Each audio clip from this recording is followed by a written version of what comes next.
Hi, Dr. Wynn. It's Kayla Hanson. This is my reflection of PPD for the video.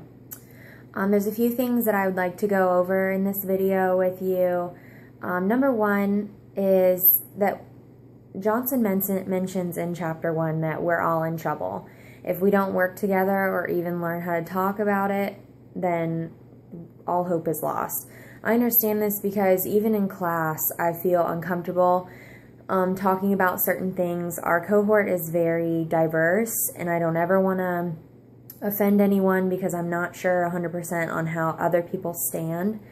Even during the oppression exercise, it was difficult for me to tell how I was an oppressor in different situations, and it made me feel a little uncomfortable, but stronger at the same time because I could share these things with people, and I felt as though I was making a little bit of a difference because I could finally come out and say different things. Number two is that people of privilege have to make it their problem. When Johnson mentioned this, it was really important to me because if we don't make this our problem as a privileged group, being because I am part white,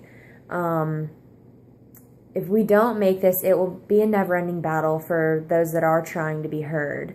So if I continue to go through my life and ignore these things, being the dominant group, then minority groups and people of disabilities and things of that nature will never be heard because they'll always be the smaller population.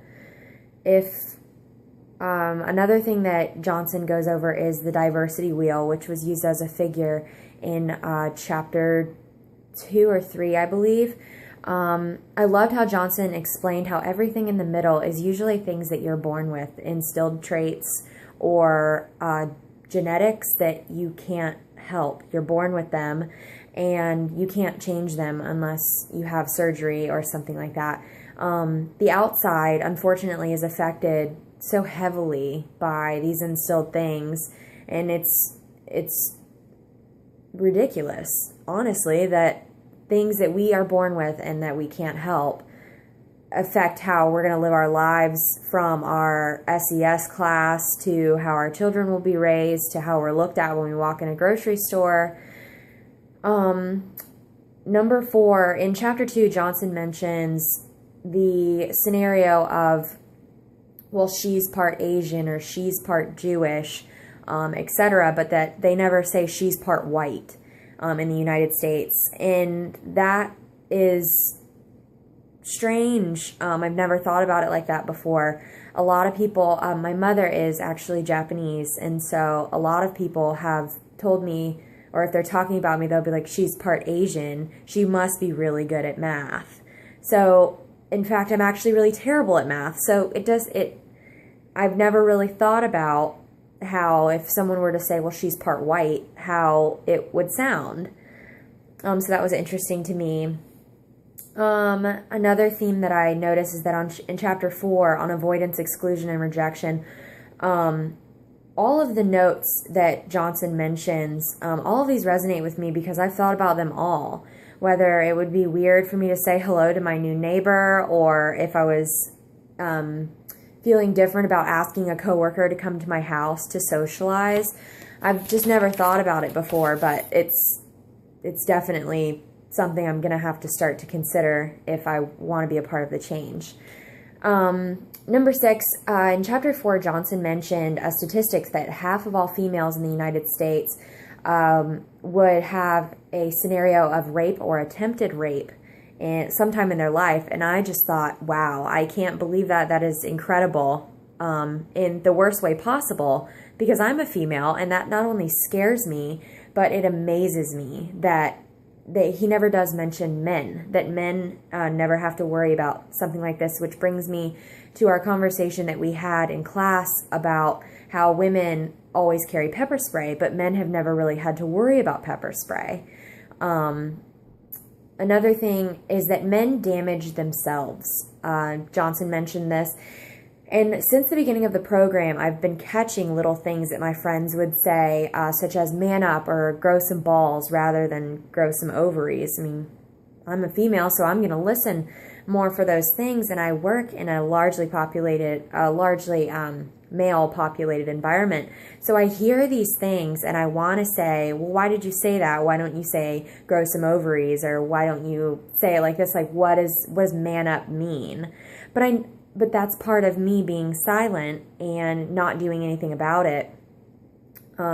Which in chapter 9, Johnson addresses this as the silence that allows this oppression to continue. So it just made me think about maybe I should start saying some things that it could actually make a difference in what people say.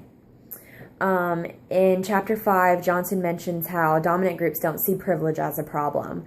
Unfortunately, I do see myself as partially privileged, and though he didn't mean this offensively, I'm sure, being that he is a white male, non-disabled, heterosexual, etc., but I guess I did because I'm so embarrassed by those who do act this way, and that I am grouped with them. So that is unfortunate.